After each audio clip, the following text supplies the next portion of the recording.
Hello, hope you're doing well. In this video, I want to introduce recursion and apply it to a nice counting problem. So let me start with recursion. Recursion is a function that takes on values that depends on previous values. In other words, we're going to create a sequence of numbers. I bet every one of you is familiar with the Fibonacci sequence. The Fibonacci sequence, in order to compute a number, except for the first two initial conditions, depends on the two previous numbers. So for instance, the fifth number in the sequence is the sum of the third and fourth number in the sequence. That's an example of a recursion. So let me write that down a little bit more formally. So recursion. We're going to look at a notation T sub n. And I'm just going to define a recursion with an example right now. T sub n is defined to be T sub n minus 1 plus T sub n minus 2. So for example, T sub 2 is equal to T sub 1 plus T sub 0. And this recursion here, I need to tell you what the smallest value of n that I deem to make this work. My definition here is, sorry about that, n greater than or equal to 2. So in other words, T sub 1 and T sub 0 are not defined with this. So what I do is I just tell you what these values are. So I'll pick 3 and I'll pick 7. You might have thought I was going to pick 0 and 1 or 1 and 1, but I can choose anything I want for these initial conditions. So T sub 2 is going to be T sub 1, which is 3, plus 7, which is 10. T sub 3 is going to be T sub 2 plus T sub 1. T sub 2 we already computed to be 10. T sub 1, that's 3. So this is a total of 13. T sub 4, well, that's 13 plus 10, or 23. T sub 5, T sub 4, plus T sub 3. 23 plus 13. 36. So this is a recursive formula right here. Now notice that I am boxing more than just the definition. I am boxing the definition and the initial conditions. Now, how many initial conditions do you need? Well, I go back one level, I go back 2 levels. So therefore, I need 2 initial conditions. Initial just means the start. T sub 0, T sub 1. This is a really short introduction to recursion functions. Now let me see if I can use this for something. I'm going to talk about a tiling problem. And the tiling problem has the following types of tiles in it. I have a 1x1 tile and a 2x1 tile. They're both the same color. Don't really care about that right now. We can do a multicolored or various colors tile problem. This is what I'd like to do. I have a room that is n units long.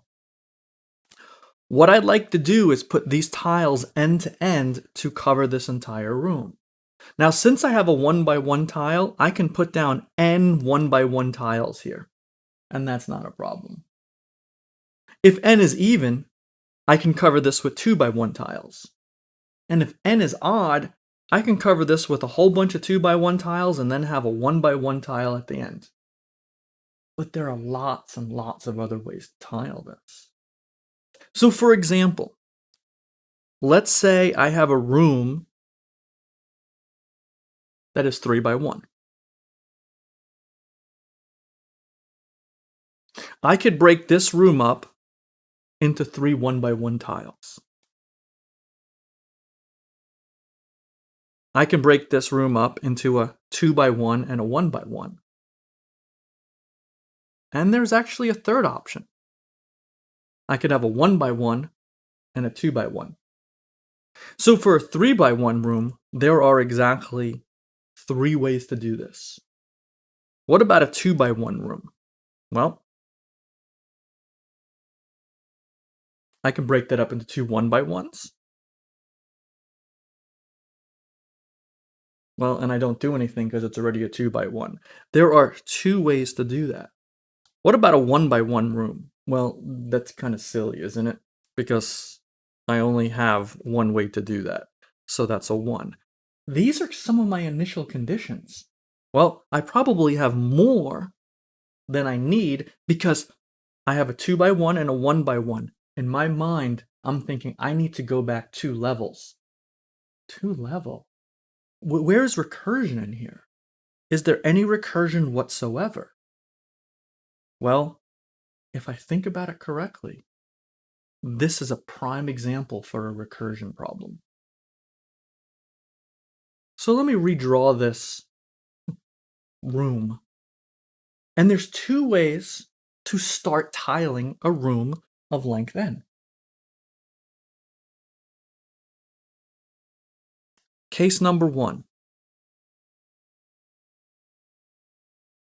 Start with a 1x1 tile.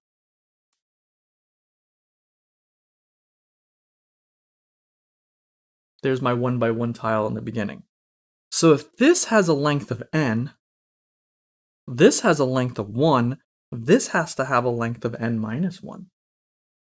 So my question is how can I do a recursion with this? Well, there's another way to start.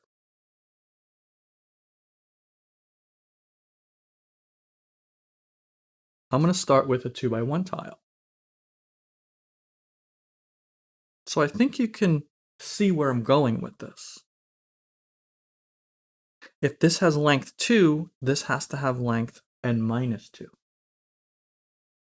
So if I say the number of ways to do this has a label of Sn, then the number of ways to do case 1, well, there's only one way to put this first tile down.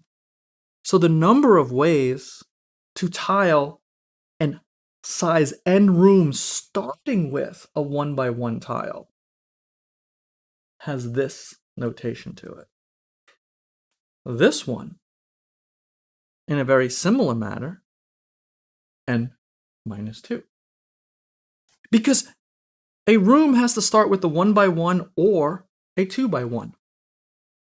So if I know the number for this and I know the number for this, well, any tiling that starts with a 1x1 tile can never look like a room that starts with a 2x1 tile.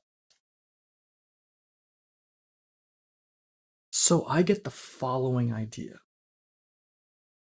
The number of ways to start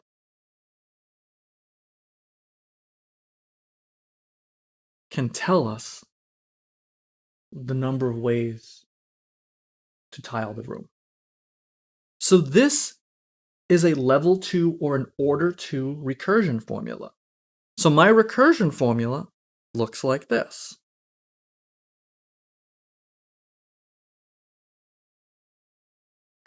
And now things have to make sense. So what makes sense here? If n is equal to 1, does it make sense to have a room of length -1? It does not. What happens if n is 2? Well, I'm going to point to this again. Does it make sense to have a room of length 0? It's not a room then. But 3 makes sense. The smallest room I can have is a 1x1 room.